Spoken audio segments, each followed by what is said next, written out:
Have you ever thought that maybe life isn't punishing you, but rather teaching you?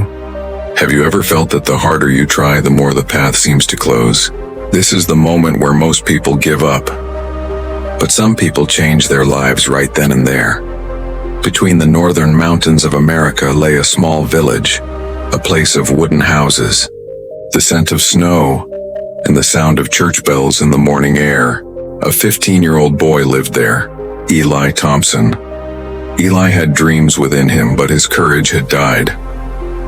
He was cut from the school football team, came last in the art competition, and when he tried to make friends, people just laughed. Every failure placed a heavier burden on his heart. His father would say, "Life is not easy. You must endure." But Eli did not want to endure anymore. He wanted to know why every door turned out to be the wrong one. One morning, when his heart was also lost in the fog, he cycled towards the north of the village, where people said there was an old monastery nestled among the mountains. There, a Japanese Zen master lived who supposedly knew the answer to every question in life. The jungle path was desolate and terrifying. Snow fell silently between the trees. The wind whistled a lonely tune, and far away, the faint light of the wooden houses could barely be seen. Eli's feet were trembling, but his heart kept saying, "Keep walking." Finally, he reached a wooden door. The door opened, and inside sat an old man with a peace on his face deeper than the silence of the mountains. "I know why you have come," the master said, his voice soft yet profound. "Sit down, take a breath, and listen." Eli slowly spoke, his voice heavy. "Master, I have failed in every attempt. Wherever I go, the path closes. Am I a bad person? Or does life only give chances to others?" The master smiled and said, "Come, I will tell you a story." He took him to the back of the monastery where a mountain path began, and the wind was blowing fiercely. The master said, "If you want to know where success is hidden, then obey my command." Eli nodded in affirmation. The master continued, "There are 3 rocks on this path. A word is inscribed on each rock. You have to reach all 3. The word you find at the end will be the answer to your life." Eli began his journey. He reached the first rock.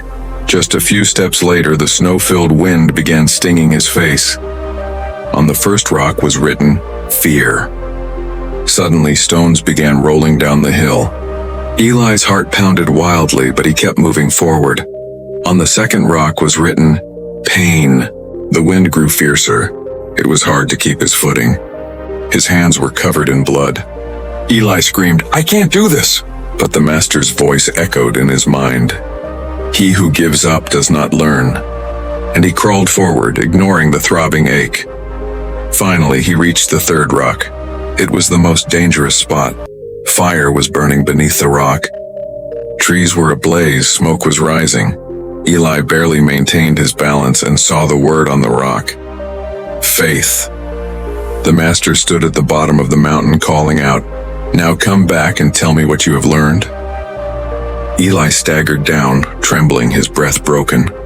"I saw that fear stops you, pain breaks you, but faith saves you," the master smiled warmly. "Exactly.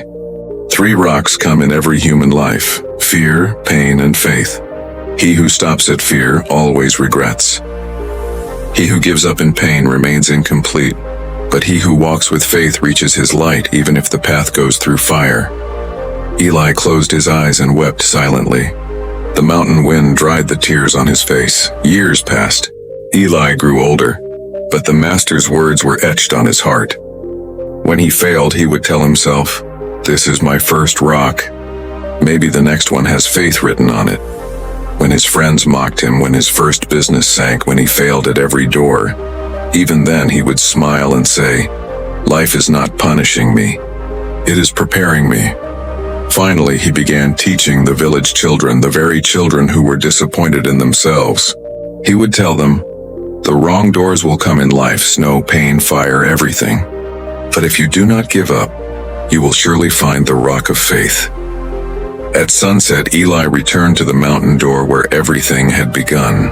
The sky was orange, the air was cool. He softly said, "Thank you, Master." I found my faith. Somewhere far away, the same gentle voice echoed in the noise of the wind. Mistakes are not your enemy, Eli. They are your teachers.